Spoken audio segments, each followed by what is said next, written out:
Caitanya Jaya Nityananda Jaya Dvaita Chandra Jaya Gaura Bhakta Vrinda. Jai Jai Shri Chaitanya Jai Nityananda Jai Advaita Chandra Jai Gaura Bhaktivinoda. Mm. So, reading from Sri Caitanya Charitamrita, chapter 19, entitled The Lord Instructs Srila Rupa Goswami in the Madhya-lila. Text number 216, which we briefly mentioned, but we didn't actually, I don't think we actually did the verse. Did we actually do 216?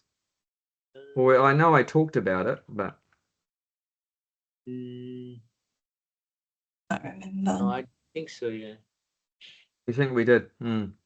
Oh, we can start from 217. But I'll recap about that. So yeah, we're talking about one of the 5 primary rasas, the first one, Shanta rasa. And the point being discussed in 215 and 216 is that on the platform of Shanta rasa, the devotee doesn't really care where they are. They don't really care where they are, whether they're in on earth or in heaven or hell or anywhere. They don't really care. And why is that? Because they're so attracted. This is the quality of one of the 2 qualities of Shantarasa. They're so attracted and attached to God that they're just so absorbed in God and thinking about God and everything that they don't really care where they are. So would anyone like to say anything about that? Yeah, we want to be like that. Yeah, we want to be like that. Yeah. We want to be like that. And this 216 is a famous verse from the 6th canto Srimad Bhagavatam, which it gives in the purple. It tells you where it is, 17th chapter, text 28. And I mentioned that story last week about King Chitraketu. So this verse is actually spoken by Lord Shiva to his wife Parvati about Chitraketu. That because Parvati at this point has just cursed him to become a demon, like go to hell basically and become a demon. And he's completely wasn't afraid. He wasn't afraid at all of the curse.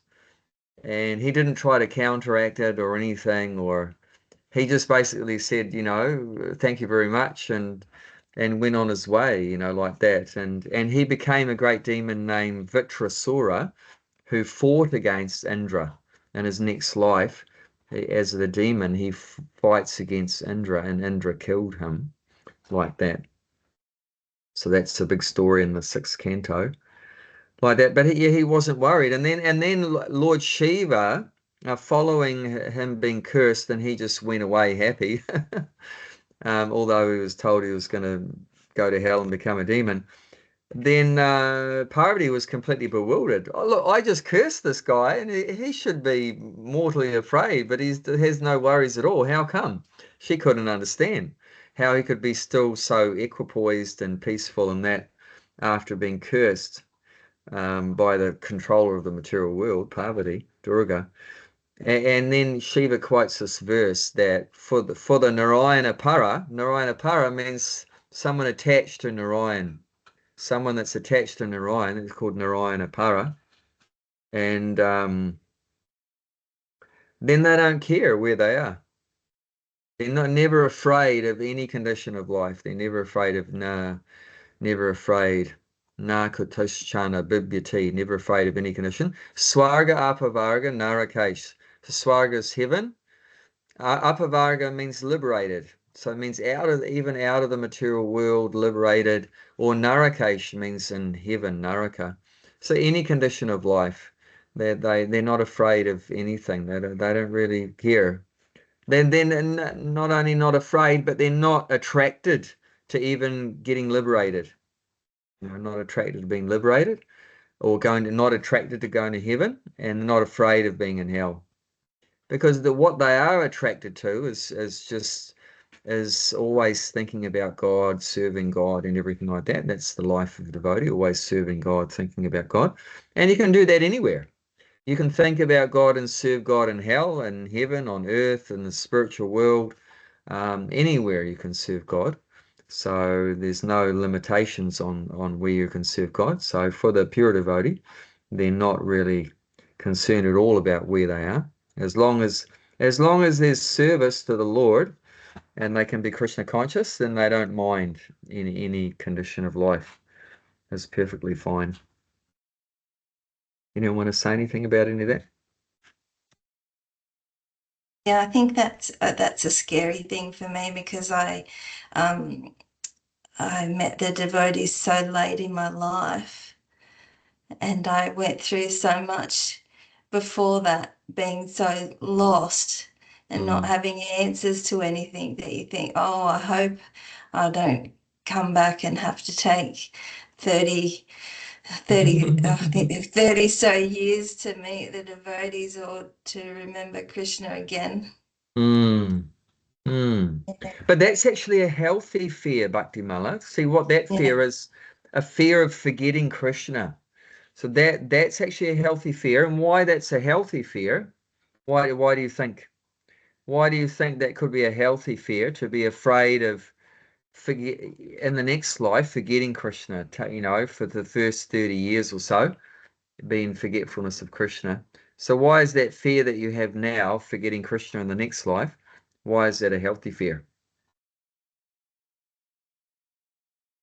might encourage me to try and become a devotee. I'm not sure. Yeah, encourage you to become a devotee, and Jayanti's saying give you the impetus, be an impetus to take your Krishna consciousness more seriously now. Seriously, yeah, Seriously that's right. now, so then you don't have to take another birth again in the material world. So in that way it's healthy, because it pushes us to be more Krishna conscious. That fear that, I don't want to fall down from Krishna consciousness, take birth again and forget and forgetfulness of Krishna, and spend years or lifetimes without remembering Krishna. That'll be a disaster. So I better become more serious now, so that I don't have to take birth again, be forgetful. Yeah.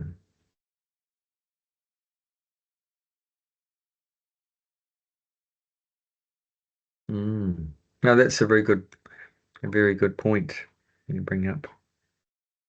mm. And yeah, of course this is talking about a pure devotee. So yeah, they're completely fearless. We, of course, may not be on that platform, so we still have different anxieties and things. But yeah, this is something to aspire to. This is something to aspire to. And like I said last week, that this Shantaras is on a platform where they're not actively rendering service, but they have the qualities that they're attached to God, and they're completely detached from material desires. They don't have material desires, and they're completely attached to God, but they're not actively rendering service yet. They are building up an appreciation of God, and but not so much to the point where they're committing to rendering some active service. So I was expressing how wonderful it is that we're so fortunate that we've got active service for Krishna, but we don't necessarily have those two other qualities that they have, of being completely attached to God and completely detached from material desires. We might still have material desires. And I was saying, how is that? How is that we're in one sense on a more elevated position than them, of rendering some service, direct service to Krishna, but at the same time we don't have those prerequisite qualities of being completely attached to God and being detached from material desires. And I was saying that, does anyone remember? How is it that we have this good fortune, even though we seem like we're not qualified? Like the two qualifications they have, we don't have them. And yet we're doing something which is they're not as yet fortunate enough to have, which is direct service to Krishna. So how is it that we seem to have hit the jackpot, even though we're not qualified? I have written What is the down source? that What is the source of this good fortune that we have I service to have Krishna? Krishna's written mercy. down, yeah, What's mercy that? from the devotees or something. Yeah, that we've been given an opportunity for this elevated platform of rendering service to Krishna by the mercy of the Vaishnavas, by the mercy of the devotees, by the spiritual master and the devotees have given us this opportunity, even though we're not really deserving. We didn't really tick all the boxes. Mate, Abai, are you completely, Bhakti Aaron, are you completely attached to God and you completely detached from material desires? No, I would have been across on both, so, but given some service, the first week, I remember within the first couple of days of joining the temple in Auckland, I was given the service of, do you know, what's the very first service you usually get when you join ISKCON in a temple? Washing the dishes. Yeah, washing the dishes. But yeah, on Shantaras, you're not yet washing the dishes. You aren't engaged in that service yet, any service. And so that's such a, we might think that's nothing really, but actually, I mean, the devotee, when he first told me, prepare me for that service, he said, these are not ordinary pots. These are God's pots. And I went, wow, these are God's pots. Wow. So it's actually very exalted to be washing God's pots. And he said, when you clean the black off these bottom of these pots, your Krishna's cleaning the black from your heart. And I went, wow, I have to get into this like that. And that was the first time in my life as 20 years old, first time in my life I actually enjoyed washing dishes. Normally kids avoid trying to wash dishes. Narendra, do your kids like to wash the dishes? We force them sometime, but not always. That's They don't right. like it. It's not normally very pleasurable. But that was the first time I was in ecstasy washing dishes, washing pots. And these weren't ordinary little household dishes. These were massive pots, 40 litre, 60 litre, 80 litre pots like that. So, but I was so ecstatic, just changing the consciousness that we're doing this for Krishna. And it became, and this, has a connection with Krishna. And it became so blissful doing like that, and turn the music on in the background and listening to some Krishna Kirtan in the background. It was really ecstatic. And I was transported into a Vaikuntha atmosphere, no anxieties, just by washing Krishna's pots. But yeah, so we're so fortunate by the mercy of the devotees giving us some, even though we're not qualified really, because we don't have that, complete attachment to God and detachment from material things, but still the devotees are giving us a chance, like that. Very kind, the devotees are. And there's a mantra to offer respect to the Vaishnavas. Very important. I highly recommend, if you don't know it, to learn the verse. Vancha kalpatarubhascha, kripasindhu cha, patitanam pavanabhyo, Vaishnavyo namo namaha. So Vanchakalpa, true. The devotees are compared to a wish-fulfilling desire tree. Vanchakalpa, Turu. So Turu means a tree. And Vanchakalpa means desire tree. In the spiritual world, in Vaikuntha, the trees can fulfill any desire you have. Any desire. You go to the tree, and if it might be a banana tree, but if you want mango, it'll give you mango. Even if you want dal and rice, it'll give you dal and rice, whatever you want. And if you want Krishna praying, it can give you that also. So whatever you want, you can get from that tree. So that's kalpavriksha tree. Vanchakalpa trubhascha. So they're called kalpavriksha trees. So Vanchakalpa trubhascha, Evanchakalpatrubhascha.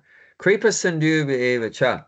Kripa means mercy. How much mercy the devotees can give. You know, Kripa Sindhu Bhyevacha. Sindhu means ocean, ocean of mercy, the ocean of mercy. Because they're connected to Krishna, and Krishna is an ocean of mercy. So because the devotee is intimately connected, related to serving, representing Krishna, then they are tapping into that. They're tapping into that ocean of mercy. So the devotee is also very kind, like Krishna is very kind. But sometimes it's said actually the devotee is more kind than Krishna. How is that possible? How is that possible that a devotee can be more kind than God? Is it possible? And if so, how is it possible? How can we justify that?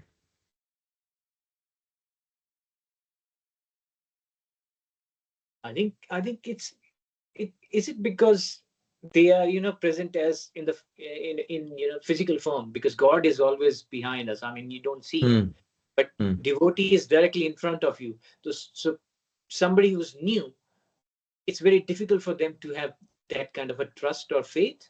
So his devotee comes in and he guess that makes things easier for the newbies or the people who don't have. That's true. That's true. I would say that's a little bit of a different topic, though. That's the devotee's more approachable for us than God is. Because God, you can't see God, but you can see the devotees. So they're more accessible, more approachable, but more merciful. More merciful is because Krishna doesn't interfere with the living entity's free choice. But the devotee does. The devotee does. He doesn't interfere, like that. And Krishna's waiting till we make the first move and we, come towards him to surrender and offer service, and then he'll help us. But the devotee will come to us even when we're completely in Maya and when we're just looking towards sense gratification only. We're not looking towards God. But the devotee tries to influence us to come to Krishna. Please come to the temple. We have such nice Sunday love feasts. Come and have this yummy food, and it's free. We have this free food every Sunday, and come and sing and dance, all the favorite things that you like to do. So like that, the devotee tries to entice or encourage the soul to come to Krishna like that. Sometimes maybe even very tricky way, but for our benefit, for our benefit, for our benefit, like that. And so is this right that the devotee does this, interferes with the living entity's free choice? Yes, it is. Because actually the devotee knows Krishna's heart, and Krishna's heart is that he's not happy that his children, because we're all Krishna's children, right? God's children. He's not happy that we're all suffering in the material world and forgetfulness of him. So, but like I said, he doesn't interfere, he doesn't force us to love him. But the devotee understands that the Father, Krishna, is unhappy that his children, and we're one of them, is suffering in the material world. So once we come to Krishna consciousness, then our biggest duty is to try to help our brothers and sisters also come back to Krishna. And we know that it's good for them because we were suffering in forgetfulness of Krishna before. And now that we're slowly coming to Krishna consciousness and feeling so much more happy in Krishna consciousness than before, then we know the difference it makes. And we want our brothers and sisters to also taste that happiness of Krishna consciousness, because we know that there's no happiness without Krishna consciousness, because we also were in that position of no Krishna consciousness, and we know how unhappy it is, how much, loneliness and fear and anxiety and so many things are there without Krishna consciousness. So we also, even though, of course, But there's still some struggling in our attempts, little attempts to become Krishna conscious. But we're not perfect or anything. But even in our little attempts to become Krishna conscious, still we're feeling so much relief from all the anxieties and problems. So like I say, we're not fully there yet and complete bliss all the time. But even in a little bit of beginning in Krishna consciousness, with their feeling of so much relief from so many of the burning, our heart was burning before. That's why we say the first prayer in the morning at Mangalarti, Samsaradava Nalalita Loka, that this material world is compared to a forest fire of material existence. And that's burning in the heart. Because like you have these forest fires outside, like you have so many in Australia, but that's not the only forest fire. The worst fire is actually the fire that blazes in our hearts. And that's the fire of so many anxieties. Constantly, so many anxieties. And you can read that. I think it's about the 17th verse in the 16th chapter of Bhagavad Gita. There's a string of 2 or 3 verses there. I think it's around 17 or 18 in the 16th chapter. And it talks about hundreds of thousands of anxieties in the heart of a materialistic person. So many, how to increase our wealth, and there's always anxiety, how to increase the wealth more and more and everything. And then, of course, when you try to increase the wealth, people try to take it away from you, and then you've got to defend that wealth from other people. And there's competition and exploitation, and there's so many things, and you have to fight, so much fight to keep your head above water and everything like that. It's a dog eat dog world and everything, and there's always fear that you're going to lose what you've achieved by your hard work and everything like that, and so many disappointments, things, desires that you have and plans that you had that didn't work out, and you wanted to live happily ever after and it didn't work out, and so many things, and there's so many disappointments and so forth. So even a little bit of Krishna consciousness gives us relief from so much of that, even though we're not fully there yet. But even that little bit of relief is like, wow, this is so nice, so nice. And then we want to share that with others. We want others, materialistic persons like we were, to taste that. So the devotee does interfere, petition on behalf of the Lord, and like that tries their best.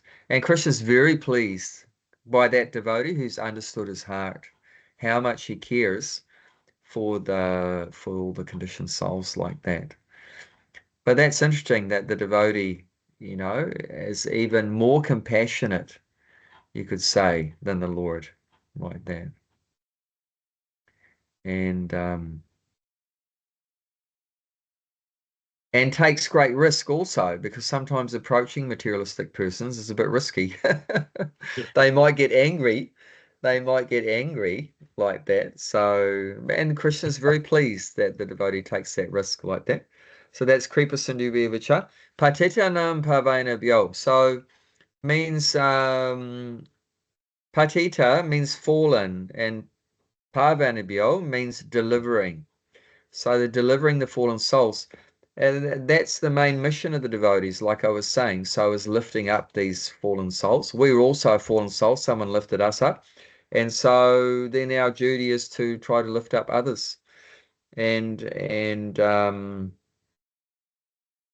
otherwise there's no hope. There's no hope because Krishna's not going to interfere. So if the devotee doesn't try to help these people, then nobody's there to help them. Nobody's there. So therefore the servants of the Lord, they are delivering the fallen souls. Of course, technically speaking, Krishna is the one that's delivering, not us.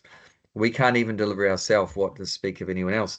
But what we do, we bring people, our job, our mission statement, our job description is to bring someone to Krishna, and then Krishna delivers them. Does that make sense? Like we try to get people to chant the holy name, and then the holy name delivers them. We try to get people to take prasadam, and the prasadam delivers them. We try to get people to read one of Prabhupada's books, and that the Shastra, Krishna's words, deliver them like that. So it's not that I'm actually delivering anyone. but we try to connect people with Krishna, and Krishna delivers them. But in one sense, because we are the instrument, so in one sense we are doing something, like that. So we're just trying to be instrumental for Krishna to deliver that soul. But we shouldn't get puffed up, proud, and think I'm, liberating everyone or whatever. No, we can't even liberate ourselves, So we should always be very humble and just think ourselves an instrument in the hands of the previous acharyas. And then there's a beautiful, it's mentioned in the, I think, preface or introduction of Nectar of Devotion, Bhakti Rasamrita Sindhu, and Prabhupada uses those words, that we should simply think ourselves instrumental in the hands of the predecessor acharyas, like that, for spreading Krishna consciousness. And I always found that very profound, that statement he made. Simply instrumental in the hands of the predecessor acharyas. I thought that was very nice the way Prabhupada wrote that. Wow, it's very powerful. Just to be an instrument. Well, he was always so humble about what he was doing too, and he used to say, "I'm just following the orders of my spiritual master." When people would try and give him praise for what he was doing, he used to say that too. Yeah. So humble. Yeah. But we don't just want to say that, but we want to realize that. Like Prabhupada actually was realizing that. Yeah. So we also, need to try to realize that we just can be an instrument. And Krishna says that to Arjuna. That's what he wants. In the 11th chapter of Bhagavad Gita, text 33, Krishna tells Arjuna, Nimitta matram bhava savya sachin. I just want you to become my instrument. I want you to become my instrument. Krishna says in that verse, I've already killed everyone. My plan is already done. I've already planned that nobody's going home. Everyone that's come to this battle is going to die. That was his plan. And he's saying there, so you can be my instrument to carry out my plan, or I'll get someone else. If you don't do it. But don't think if you don't do it, it's not going to happen. It's still going to happen. You understand that? Even if Arjuna walked away, stuff this, I'm not going to fight my relatives. I'm going to the forest and become a sannyasi. Still, everyone would have died, because that was Krishna's plan. And Krishna's plan will happen. It will happen. But like Krishna says in that verse, if you become my instrument, then you'll get the credit. You'll win you'll get a flourishing kingdom, and you're going to get the glorification. People are going to praise you and glorify you that you fought and won the war and everything. So Krishna was trying to encourage him from different angles why he should do it. You'll get the credit, for being the instrument, and you'll win the glory. You'll get the flourishing kingdom and become famous and all these kind of things. And even if you don't do it, they're still going to die. So, like that. But so what, you might as well get the credit.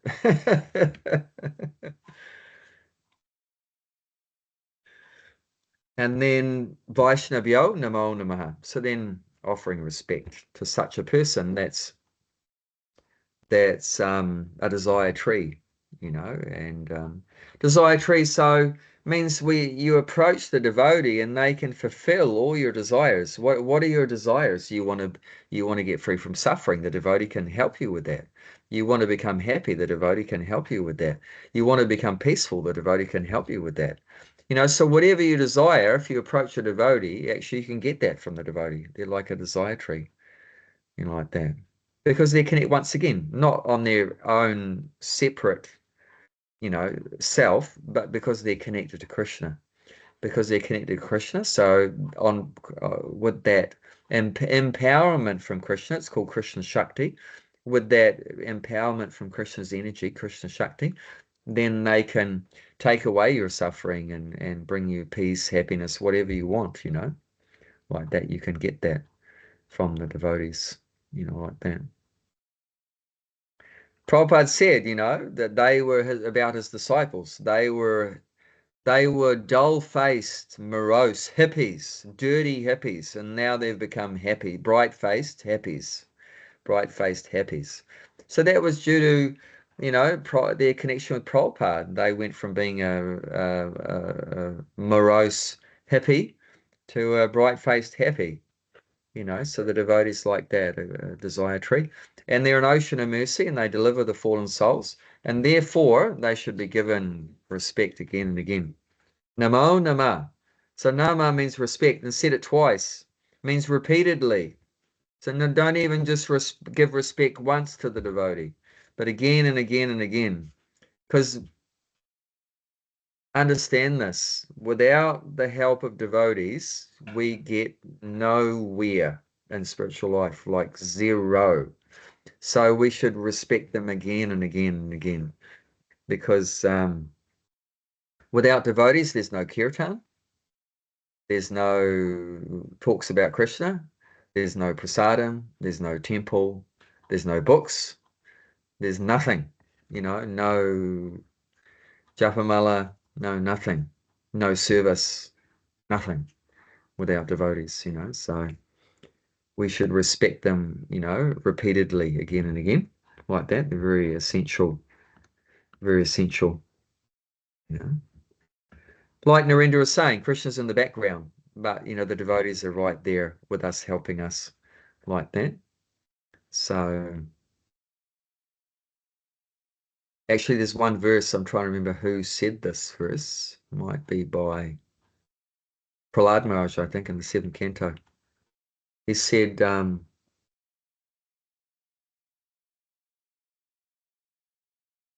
my first duty is to my spiritual master. Even not he's saying my first duty, not to Krishna, but he's saying my first duty is to my spiritual master, because he saved me. Because my spiritual master saved me. So my first obligation, my first duty is to my spiritual master, because he saved me from this material suffering, material miseries like that. So we're very indebted to Krishna, obviously, but that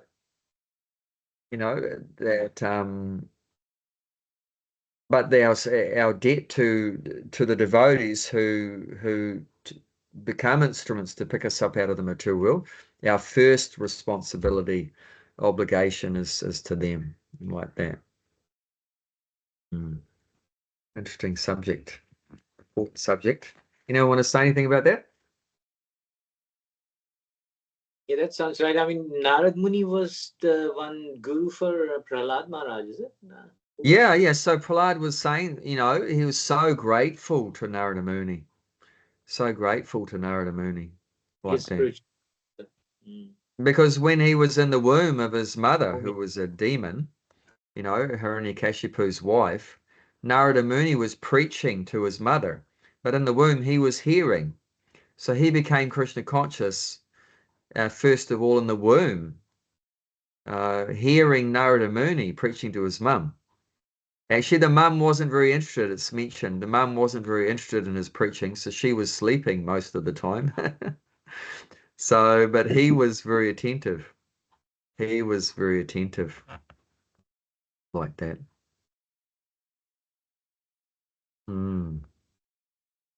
Okay, so let's read to 217.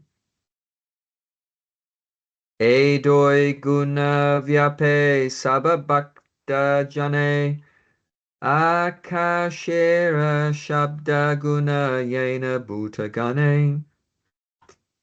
Edoi gana vyape sababhakta jane akashera shabda guna yena bhutagane. The two qualities of Sant stage spread through the lives of all devotees. They are like the quality of the sound in the sky, and sound vibration is found in all material elements.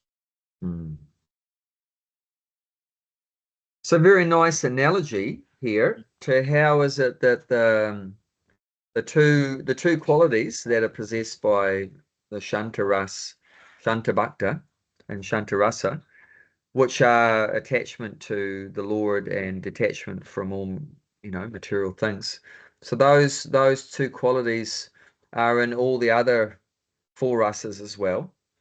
So, and a nice analogy here, just like the sound it goes everywhere in the sky, and actually it's mentioned in all the elements also. Actually, it's said that the universe began from sound. So sound was the very first element in the development of the universe. Sound is the first one. Sound is the very first, and then it gets, so it starts from the universe started from the most subtle element, and then it goes finally to the most gross. So the last thing developed is earth. So you have the sound, which travels through space, and then develops from space. Then you have the air, and then fire, then water, then finally earth was created like that. But the very first step in the creation of the universe was from sound, through the ether, through space, like that. And what was that sound? That sound was actually the vibration from God. So the sound being vibrated from the mouth of God, actually it said it was the Gayatri Mantra was the first sound. I think I read that in the second canto, Bhagavatam, the very first sound was the Gayatri Mantra. And interestingly, it was said that that sound of Gayatri Mantra came from Krishna's flute. So when Krishna played his flute, the sound of the Gayatri Mantra came out of his flute, and that initiated the creation of the material world. So pretty far out there. But even in the Bible, I think it says, in the beginning, there was the Word. I think it says there in the Bible, Christian. You can check with a knowledgeable Christian, but I think it says there's one verse that says, in the beginning it was the Word, and the Word was God. I think it's something like that. In the beginning there was the Word, and the Word was God, like that. So that sort of matches up there. But yeah, just like, I thought that yep. I thought the first sound was the Om sound. That's what I remember reading somewhere, but probably not. Probably before I came to Krishna consciousness, that's what I read somewhere, that Om was the first sound. Okay, but the Yeah, very first word in the Gayatri Mantra is Om, so yeah, that's in agreement with that as well. yeah, Yeah. Om Bhur Bhuva Swa Tat Savitur Vanyam Bhargo Devasya Dhimahi, like that. Yona Prachodayat. So yeah, so it's coming from Krishna. These sounds that created the universe coming from Krishna. So these two qualities are in all the other devotees also, in these higher rasas. So that attachment to the Lord, detachment from all material affairs, that's in the Dasya Bhakta and the Vatsalya Bhakta, the Sakya Bhakta and the Madhurya Bhakta, like that. Does anyone want to say anything about this?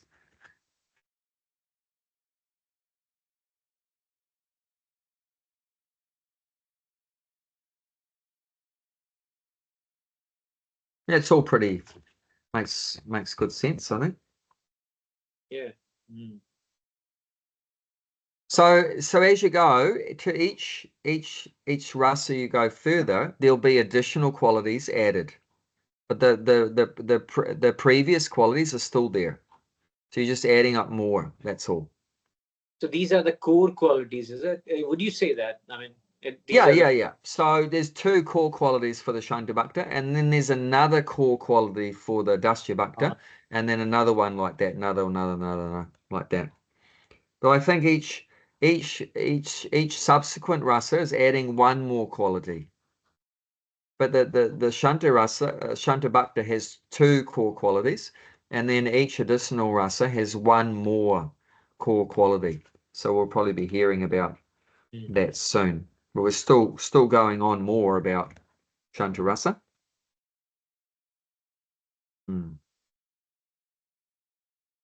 Okay, 218.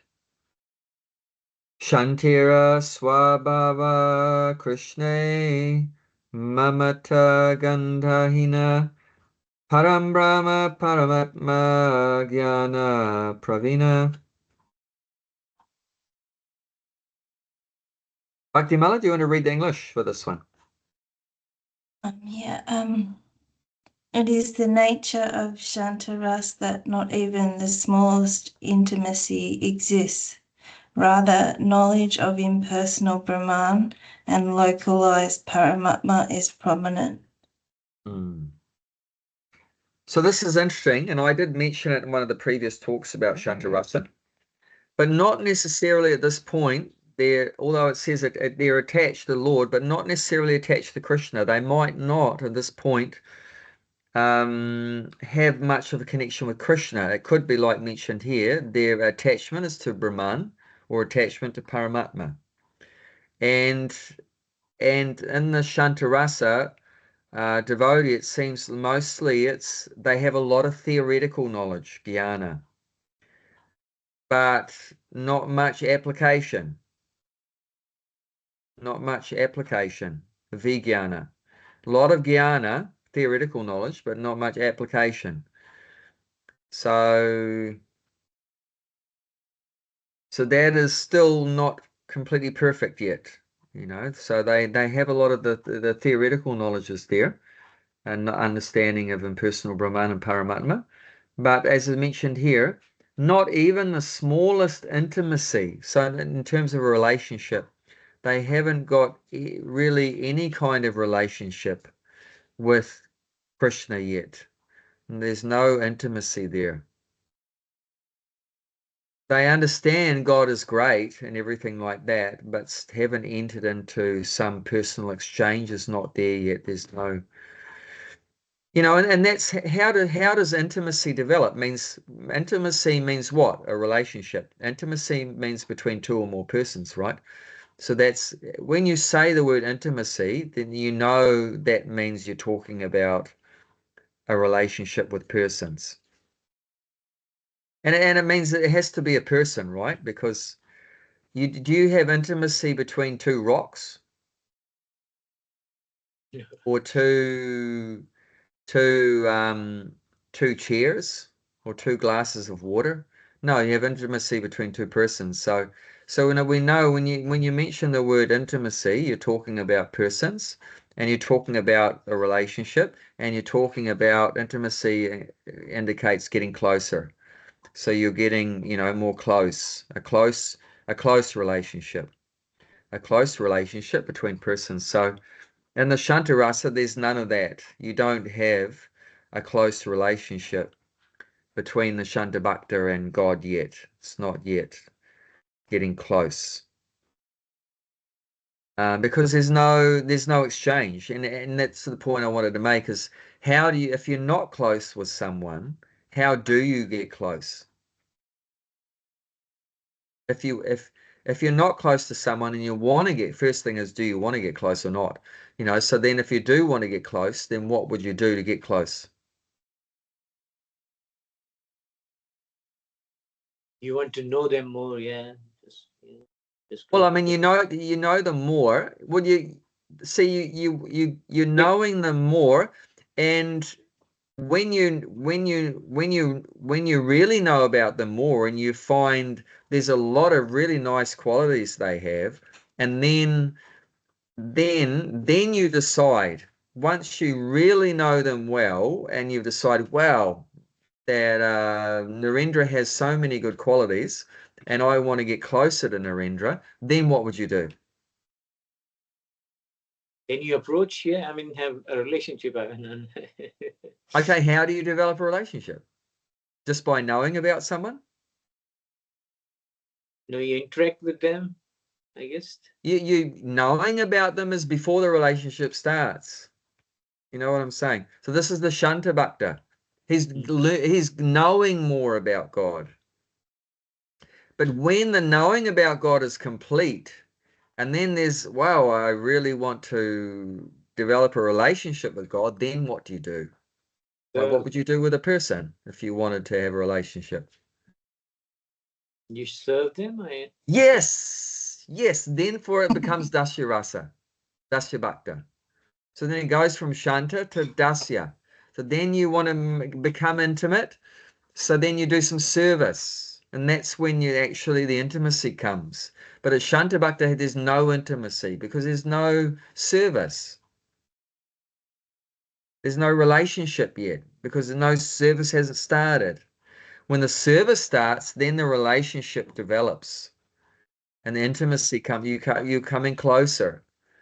Okay, I'm gonna clean your shoes, or cook for you, or clean your bedroom, or so many things. I remember, like when I was serving my Guru Maharaj, I drove the car with him in it for him. I drove him to programs and temples and so forth, but to the beach, go for a walk, a japa walk. I cleaned his room, washed his clothes, ironed his clothes, cooked for him, served him lunch, gave him a massage, so many services, and that you become close through doing services. You could just know about Guru Raj Swami. You heard about him, you know about him and everything, but then you want to get close, then you do some service, and then intimacy comes like that. So it's one thing is knowing about someone, and then the next thing, when you know about someone, then you say, wow, they're a very nice person. I want to get close to them. Then what would you want to do? You'd want to do some service, And it's said like in the Nectar of Instruction, another book by Rupa Goswami, Caitanya, 6 things you can do to develop a loving relationship. Dadati pratigranati, which means to give charity and receive charity. So you give a gift and accept a gift. Someone is giving, someone's accepting. And Guya Makati Prichati means confidentially. Guya means confidentially. Akati Prichati means confidentially someone is revealing their mind to the other person, and the other person is hearing from them and explaining something and explaining. So someone is revealing their mind, the other person explaining, oh, I'm sorry to hear about that. I think if you do this, this will help you and blah, blah, blah. Like that, someone tries to explain, how to help or whatever. And then Bunkde Bojai Te Jaiva, and giving food and receiving food. And these are the Sadvadim Priti Lakshanam. So these are the 6 ways, 6 kinds of ways, the characteristics of developing Priti means affection or love, how we can develop our loving relationships, Priti, through these 6 different ways. So these are different services, give a gift like that, give food, and reveal your mind like that, and try to help someone like that. Does that make sense? Anyone want to say anything about this? Not like, I mean, in corporate world, people give gifts to each other, but there's a motivation behind that, I guess. Here in Motivation, yeah. Crush, so they are unmotivated because they don't have the material desires. So somebody is giving it to somebody. I mean, that those quality of a devotee. So it should be unmotivated, or it Correct. should be motivated in terms of spiritual advancement. So you are inviting your guru or person who knows much more, or a devotee from a temple because he knows more, to your house, and then or vice versa.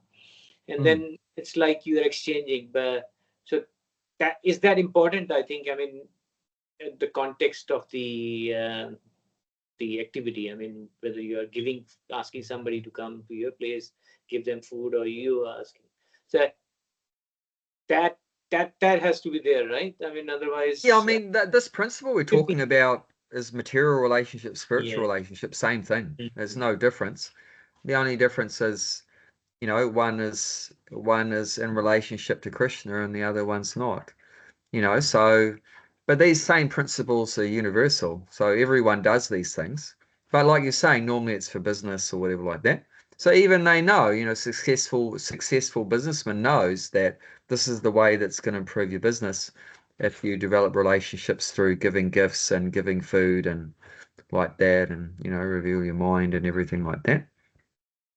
So materially, people become successful in their relationships by doing these things, and also spiritually also. So same thing, The you know, other like thing I that. was thinking is that we said two qualities of the Shantarasa person is one is attachment to Paramatma or localized or Brahman or Paramatma. So when you say attachment, what does it mean? Is it different? It's same as when you say, when you say we want to serve, when we know a lot about them, then we want to serve them. Is that different than attachment we are talking about Shantarasa? What's the difference? I mean, because there you said, it's saying that you're attached to God or something like that. And here it's Yeah, so more. this is on the platform of jnana. So they're uh, like jnanis. They're like oh, jnanis. so the need, So okay, they're they, just mm, they're they, cultivating knowledge. So they're cultivating knowledge. So that's what they're doing. uh, They're cultivating knowledge. And when the knowledge is complete, then service begins. Then the service begins. Yeah. Yeah. so the attachment is with the But knowledge. but you can't do service to Brahman Mm, because Brahman is everywhere. Brahman is just light, right? So you can't serve the light. What service are you going to do for the light? Can you feed the light? Can you give a gift to the light? You know, so but they've got knowledge of the light, you know, so they're building up that, and then they have knowledge of the Paramatma. And what service are you going to do for the Paramatma? You're going to put some food into your heart, or like that, give a gift to your heart where he is, and you can't even see him with a microscope. so He's so when small. yeah, So I mean, Brahman is so big. What service are you going to do? And Paramatma is so small. What service are you going to do? So, but if someone's too big, you can't serve them, and they're too small, you can't serve them. You know, so Brahman is too big, Paramatma is too small, and like that. So, but Krishna is the perfect size, isn't it? Krishna is just a beautiful boy, and he appears as the deity, and you can serve the deity. And then you know, you can in the spiritual world, or if he's attracted to your service here, he can appear right in front of you, like Prabhupada was talking to Krishna face to face. You know, so you can serve Krishna in the material world or in the spiritual world, like that. But so yeah, you can't you can't be a Dasya Bhakta of Brahman or Paramatma, because you can't serve Brahman and Paramatma. You can only serve Bhagavan. So that's so Dasya Ras means you're serving Bhagavan, because you've got Bhagavan as a person. mm, And I mean, Paramatma is a person also, but such a small person, you can't do any service. I mean, Paramatma is even in the atom. So how are you going to do service for yeah. Paramatma like that? I mean, you can. The yogis meditate on Paramatma. So that's what the yogis do. They're meditating on, they're visualizing the Paramatma. But you can't really do service for Paramatma. But when you say attachment, one of the qualities is attachment. What does it mean? I mean, it means that they just have knowledge, or they. I mean, Yeah, that's what. there's attachment they're attached to knowledge of that particular feature. Okay. So they're enjoying that. There's an enjoyment in that. So they're enjoying that, cultivating the knowledge of Brahman and Paramatma. They're enjoying that. They're enjoying, and at the same time they're cut off from all material enjoyment. They don't. They're of the tongue, of the genitals, or whatever. They don't. They're not into sense gratification in terms of the senses. They don't go to pubs or clubs or cinemas or anything like that. So they're shutting down their senses, and they're more on the in the mind. On the mind, they're enjoying cultivating that knowledge of Brahman and Paramatma. And so they're withdrawn their senses from all the external enjoyments, and they're going internally into that cultivating knowledge of Brahman and Paramatma. And then there's an enjoyment in that. That also is a kind of enjoyment, but nowhere near the enjoyment of the service to Bhagavan, to Krishna. That enjoyment is unlimitedly more than that. So the enjoyment of this, what we're hearing about here, this cultivating gyan of Brahman and Paramatma, that enjoyment is far higher than enjoyment in heaven. Enjoyment in heaven is far higher than enjoyment on earth, like that. So there's different levels of enjoyment. So definitely this Brahman realization and that's a very high level enjoyment, but still that the enjoyment of the devotee rendering service is even more higher again than even the enjoyment of that Brahman realization. Does that make sense? You can, Yeah. you can have an attachment to nature and the energy of Brahma, really, can't you? Like, I know this is like hippy dippy stuff, but like you go outside, you put your feet in the dirt, you and you can feel the energy of it. You stand next to a tree, you hug a tree, you're feeling the energy of Brahman, and if you go to the ocean or you stand on the sand, they're all different energies, and you can be very connected to those energies as well. Like, I think a lot of the spiritual sort of places I used to go to would have a big emphasis on our connection to the earth and the elements and things like that. So there was a certain attachment. Does that Definitely. make I mean, you definitely sense? can become Yeah, attached to that Brahman yeah, realization and enjoy. And like I say, there is an enjoyment yeah, in it, and it's a far greater enjoyment than just enjoying the senses. yeah. But But not but having that a that direct see relationship. see see that Brahman realization is really impersonal. Yeah, But what you're talking about is the how that Brahman develops into different forms. So the form of the ocean and the form of the tree and the form of the flowers and the birds and everything. So, but the Brahman realization is just perceiving there's an all-pervading energy everywhere. So, and they're enjoying that realization that there's one all-pervading energy. And that all-pervading energy is manifesting into different forms, like what you were saying in nature. But their enjoyment comes from realizing that there's one all-pervading energy, and that's God, and that one all-pervading energy is God.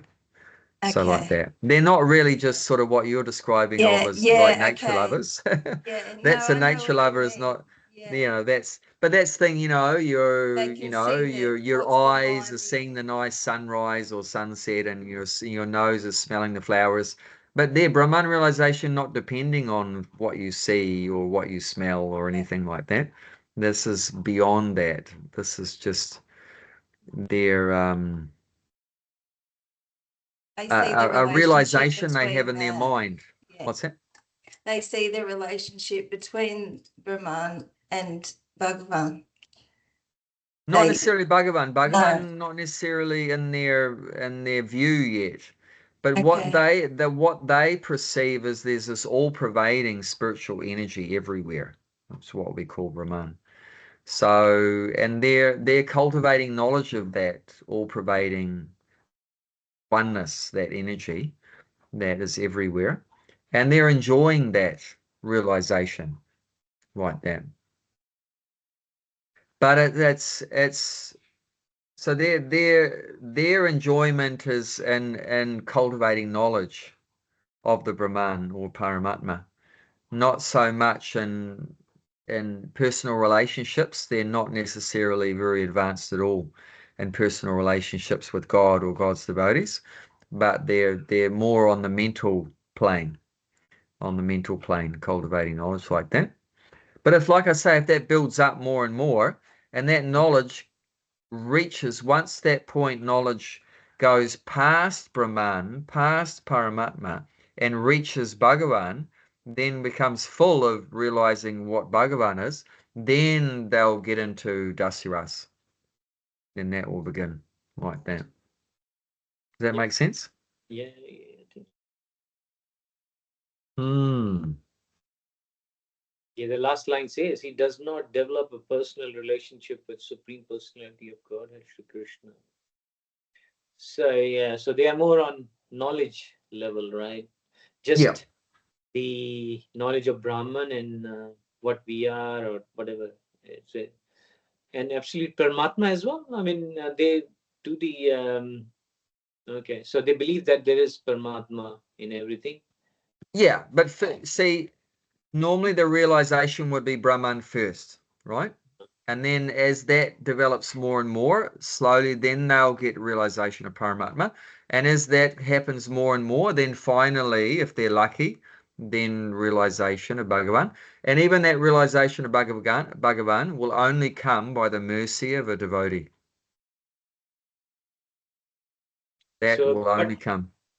the God is saying, "Come to me, however you want to come to me, either Brahman or Paramatma or any or personal." So it's, or as you're saying, it's a stage, like, the ultimate is personal basically when you have, but these are the initial stages. I mean, if somebody doesn't get devotees help or something, they might realize Brahman first or something like that. So Yeah. the way that it is, come to me however you want to come to me. You can start your journey. I don't think anyway, but yeah, So that makes normally the first step in self-realization is Brahman.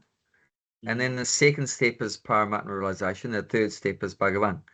But then we think, well, how the hell did I get to Bhagavan realization? I bypassed Brahman. I didn't have any realization of Brahman or Paramatma, and immediately, and once again, we're not qualified. We're not deserving. This is by the mercy of the devotees that somehow we managed to bypass Brahman realization and Paramatma realization.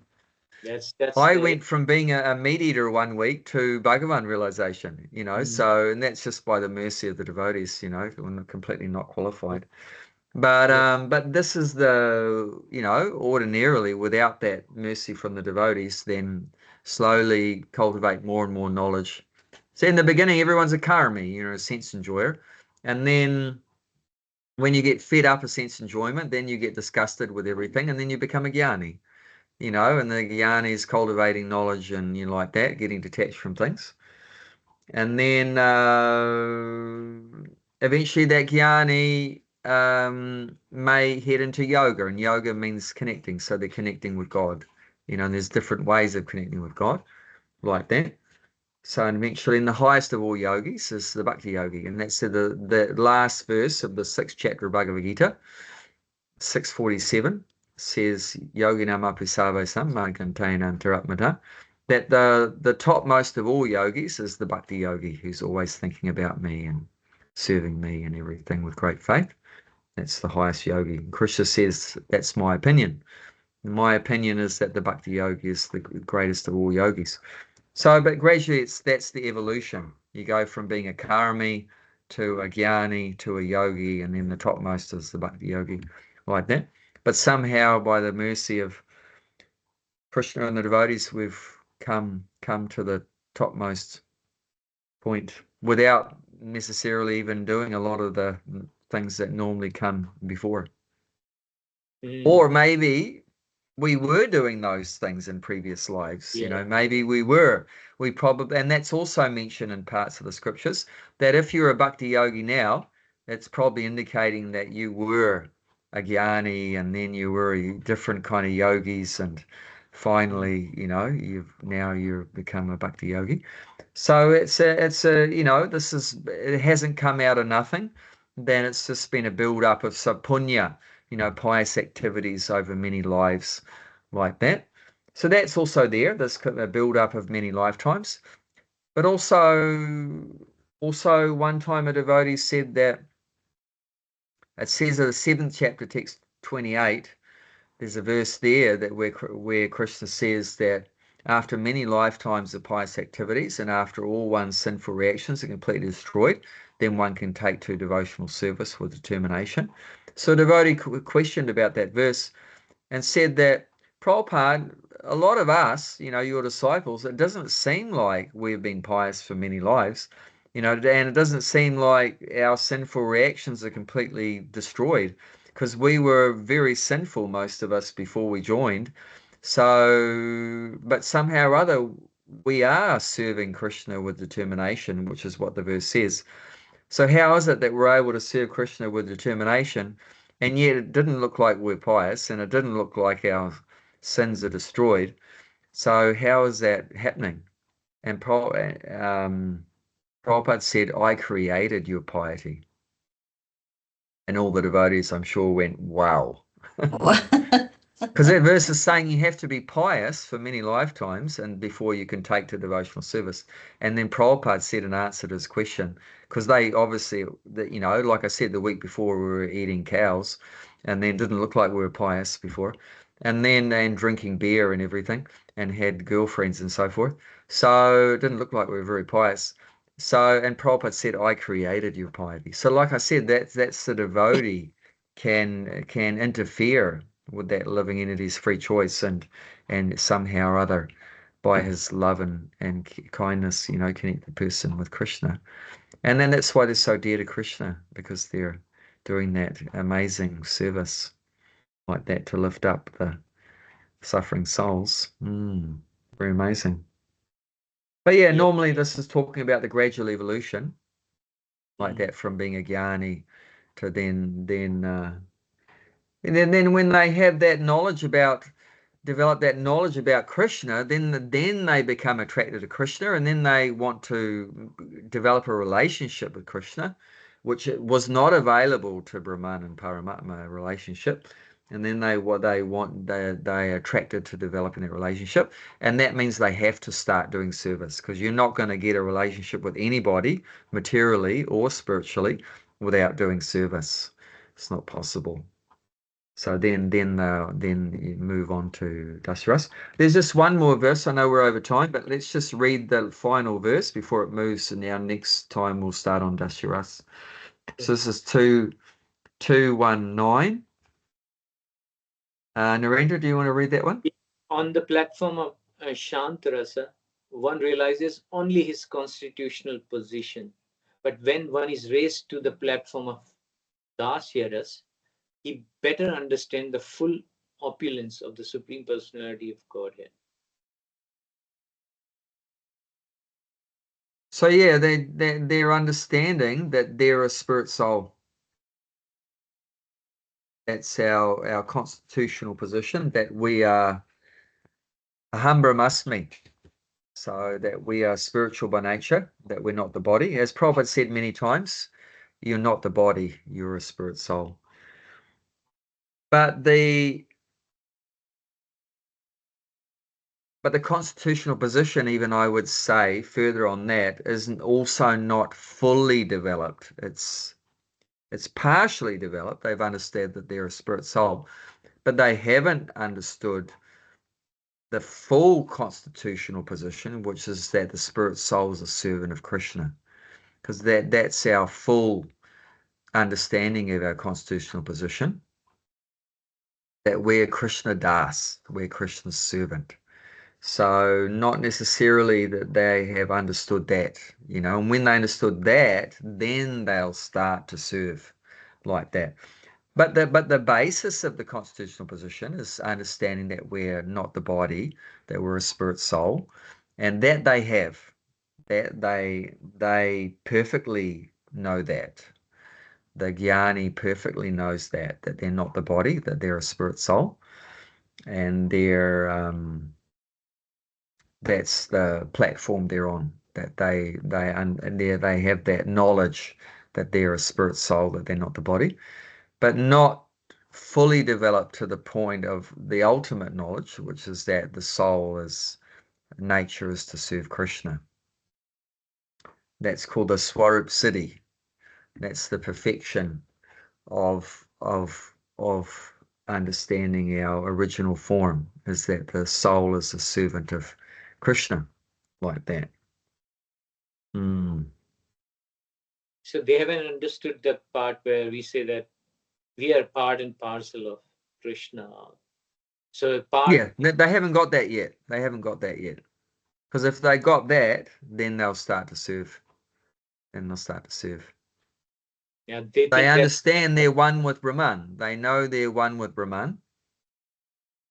And like that. And they might know that, they might get that there's Paramatma there, but they haven't realized they're part and parcel of Krishna yet.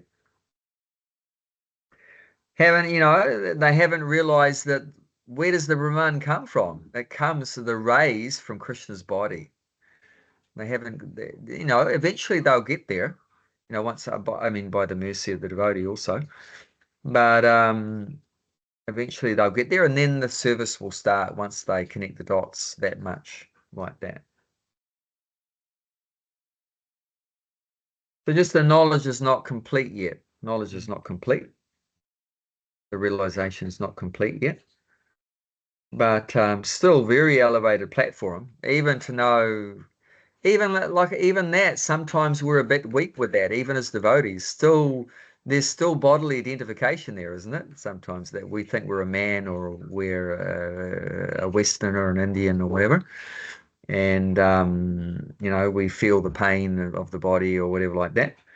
Mental, difficulties with the mind or whatever. But they've conquered all of that. They've conquered all of that. They don't have any bodily identification or anything like that. So that's sometimes it blows my mind. How come we sometimes we still struggle with the lesser things like, bodily identification, and yet we're doing the highest thing, which is serving Krishna like that. It's amazing. And once again, I thank you, Prabhupada. It's just mercy. We haven't even fully come to the Brahman realization yet, that we're not the body.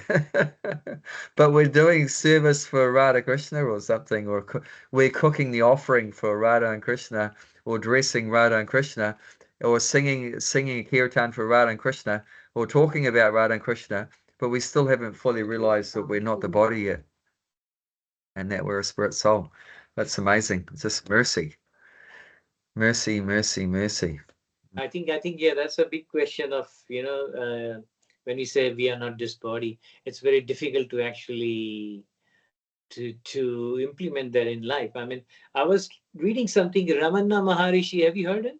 He teaches something like, I don't know. Maybe he's Mayavadi. I don't know what it is, but he says something which is very profound in the sense that you ask yourself who you are, and then he says you are just a spirit soul. I mean, kind of thing. So he just saying keep repeating that. I don't know. I mean, that's kind of, you can, then you detach from the body. I mean, even if you are there. So I mean, we know that Prabhupada said that, and in Bhagavad Gita is written, but to implement that in practically, that's where I found that a little bit, that you are consciousness, you are not this body or something, you are not your mind or something, whatever. But he's saying constantly ask yourself question, who am I? And he said the answer is your consciousness. You are not, you're not this body. Body is just an instrument. And God has put that thing in our mouth as well. When we say my body, that means you're saying it's your possession. So who's saying my body? Yeah. So it's like my car, my this and my that. So that basically that words have been fed by God ourselves. We haven't gone deeper into it. If we say that, then you realize that it's just, and Bhagavad Gita says it's a machine, right? Rudhani and some 18th chapter, it says, yeah, body is just a machine to achieve something, to achieve something. Yeah. And that's the most important instrument we have to reach God, I guess. But yeah, the practicality of learning that you are not this body is kind of intriguing. I mean, I'm trying to, So definitely the cultivation of knowledge that you're talking about will help us to come to that realization that we're not the body, we're the soul. But the best thing to help us realize that we're not the body, that we're the soul, do you know what that is? What's the best thing that we can do to realize that we're soul and we're not the body? Easiest and best. I want to hear that. All we need to do is act as the soul. If you're acting as the body, what will you be doing? What does a body do? Body eats, sleeps, mates, and defends, right? These are the four necessities of the body: eating, sleeping, mating, and defending, right? So that acting as the body, and that will reinforce that we're the body, right? When you do those activities of the body, that will just reinforce that we're the body, right? And I'm not saying we can stop those things. But the same way that by eating and sleeping and everything is reinforcing the idea that we're the body, so how are we going to reinforce the idea that we're a soul? You act as a soul. Then the next question is, of course, what the hell does a soul do? Well, soul serves Krishna. So, what service can you do for Krishna? Okay, we have 9 processes of devotional service.